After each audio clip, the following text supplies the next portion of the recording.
I'm Lieutenant Ian James Brown, United States Air Force retired. I was injured in the line of duty back in 2002. Accident that I woke up out of a coma about 2 months later. Here I am 11 years post, healthy as ever, strong, conquering all kinds of new challenges, including scuba diving, which was once an activity I thought was lost to me prior to injury.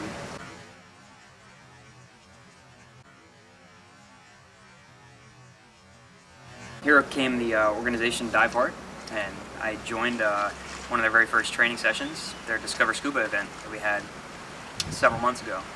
So it was the first time I was back in an organized open water, or in an organized pool session, where I was able to trim out my buoyancy, work on my balance, figure out my breathing, respiration, and integrate all these skills that I had once learned and thought that I had lost. And the entire day just was a phenomenal experience to me. It opened up my heart and my mind at the same time to allow me to think in broader capacities and think in this, that if I can do this one little event, this activity, what else can I do? It started to make me challenge myself a little bit more.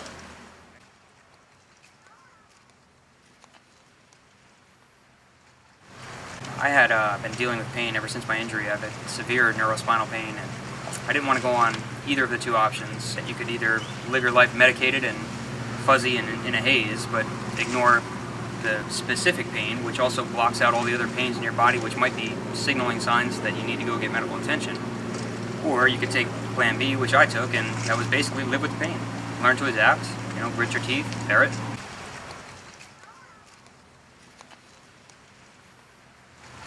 I was always hesitant to talk about it. I didn't want anybody to complain to anybody and then make them feel uncomfortable or make them feel like that I needed sympathy or pity, because it was a choice that I made, that I wanted to live, medication free.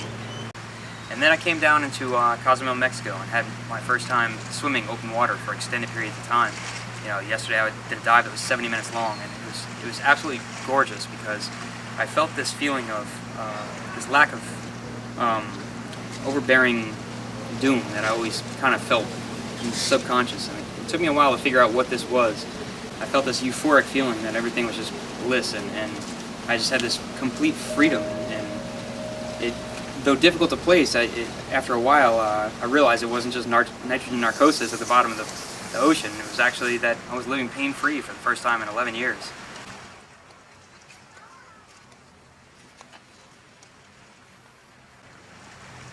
So many people with disabilities, initially during their recovery phase, they are going through a process of mental, emotional, and physical recovery all at the same time.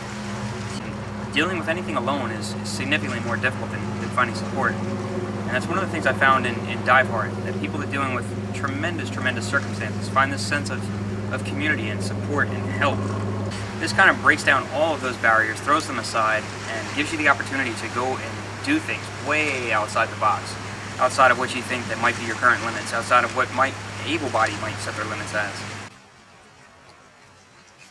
I was always too proud to ask for help, so to have people, 5, 6 at a time asking if I need help with this, that, and the other simple task was almost like having a personal butler around 24/7 to be able to do things that might take me a little bit more effort. And it took me a while to accept it, but gosh, down here and enjoying scuba diving for the first time and not having to worry about how many I pick up all of my gear at once and transport it around, and the trust you build and the bonds, the friendship, the camaraderie, the sense of community that's available through this program is by far, bar none, something that everyone should use as a serious motivation to get back and be more active and find these new pathways in life, to go out and seek new jobs and find new recreation activities and start new organizations and start to participate and pick up the life that you think that you might have once lost.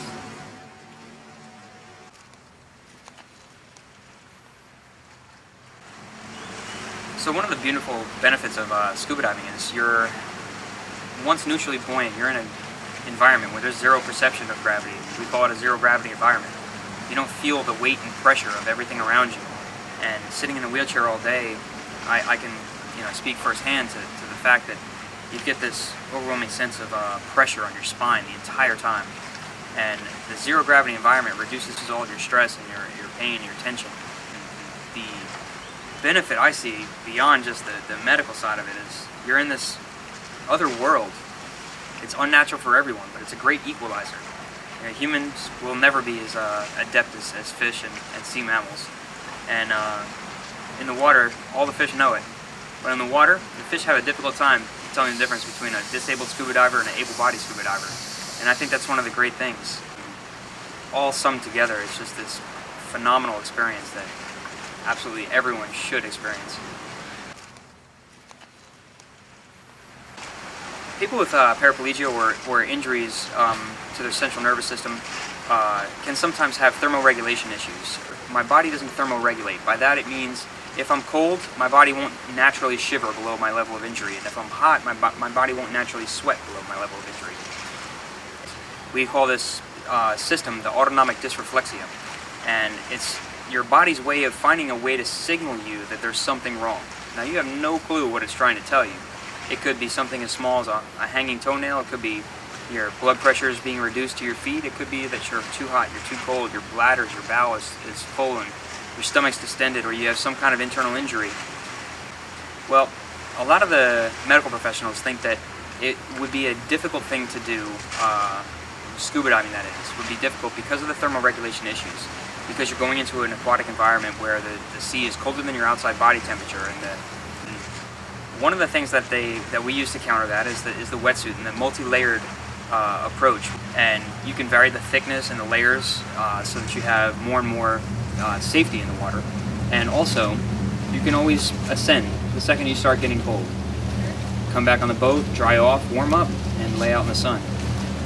Me personally, after coming off of a 70-minute dive, one of the longer dives of our stay down here, I had no issues whatsoever with thermoregulation and with getting cold and finding these chills.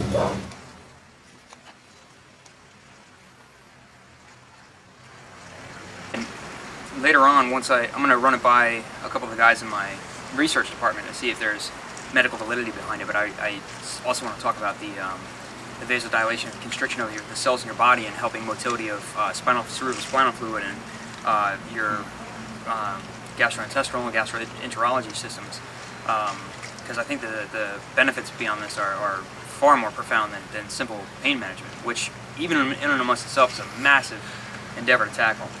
So, I can say from personal experience that my GI and GU systems have been significantly better in my time down here. My bladder volumes have grown, my bladder capacity, and that's an extremely admirable thing for people with disabilities to be able to increase their bladder size. I mean, it's less frequent incontinence and less risk of incontinence, and the ability to hold more in your bladder just gives you a better quality of life, and the ability for your kidneys to have more motility. It reduces the event of calcification and kidney stones and all these things that many of the people with disabilities are plagued with, that become huge medical problems, and they're extremely debilitating. So I think that the capacity for this to have phenomenal medical effects beyond just what's been previously documented, I think are yet to be explored.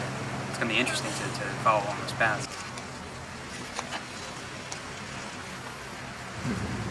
When I was first injured and going through recreation therapy and physical therapy, we initially had a pool that was available to us for our physical therapy sessions, and it was one of the highlights of my entire day in therapy. It was actually, I think we had it once or twice a week. We get a chance to go down to a nice warm pool, jump in the water, work with our physical therapist, and that sense of buoyancy and that lack of pain and stress while we're recovering and helping to work on the movement of our legs and our limbs in this environment was. So this activity, I thought, was once lost to us because Kessler had shut down their pool. So I no longer had the ability to go in and use this aquatic therapy that was the highlight of my week. It was the best experience I had had. So then I went up to the Bronx VA Medical Center in New York, and they had a pool, but it was only accessible a few days a week, and none of the therapists had the time to bring you down there. So I looked for this aquatic therapy for a long time. I couldn't find it anywhere until I found the Discover Scuba event. And though it was scuba related initially, it was still getting back in the pool. And then it opened up a whole other world, not just floating on the top of the pool, but actually being underneath it in the zero gravity buoyancy environment where you're completely neutral, you feel no pressure anywhere. It was a phenomenal experience.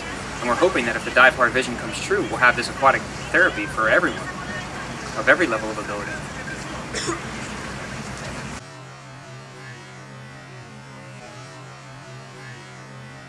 Very soon I'm going to be going to medical school, and I hope to continue on with the program and help promote the program from a medical aspect, working with people with disabilities and also considering their dive needs all at the same time.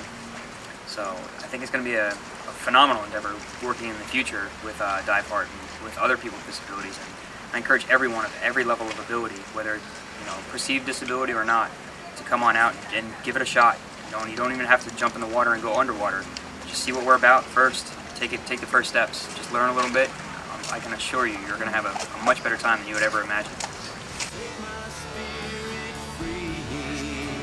Making possibility